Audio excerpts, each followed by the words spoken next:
Welcome to Bad Wrench Automotive. All right, so here we are with champagne bubbles, and I did promise you guys an update on the PCV valve that we replaced and what's causing the oil consumption. If I get a chance, I'm going to link those videos up there in the corner for you. Now, let's get into the topic that you guys have been waiting for. Has my oil consumption went down? Yes. Has it completely fixed? No. And I'm about to explain why. The PCV valve will fix it if you're noticing oil getting to the upper side of your intake, meaning that it's getting redrawn back in at your throttle body. AKA, it's coming in through here and getting dumped into the upper intake, or it's coming through here and getting pulled in before throttle body. 9 times out of 10, this won't pull oil into it. It's going to be this line right here, and that's going to be the culprit. This PCV valve that is in the valve cover. We changed that not too long ago on this car. I promised you guys the update, so the update is that within 1,000 miles, we've actually gone down on oil consumption by a half a quart of oil, meaning we're only using about a quarter of a quart of oil every 1,000 miles.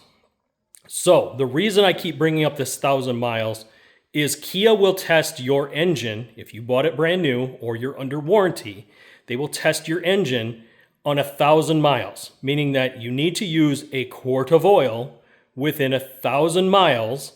Then they bring it in and do what they call an upper intake or upper engine clean. What they do is they pull the plugs, they dump a fluid down in that breaks up the carbon deposit on top of the piston and seeps down into the rings and frees up those rings. The reason this is happening, this is coming directly from Kia, guys.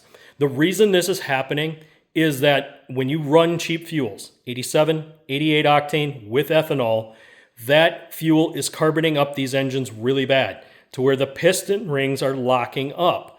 They're building up too much carbon and they can't clear it out. So that's why they have to do this cleaning.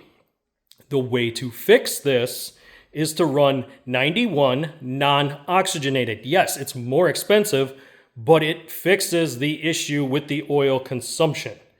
If you're running a clean fuel to begin with that doesn't have ethanol, which will burn dirty, it does have a problem. Now, yes, they say there's no emissions or low emissions with ethanol. And I would say you're partially right, but you're not, because it does burn it up in the cylinder, but it leaves deposits in the cylinder.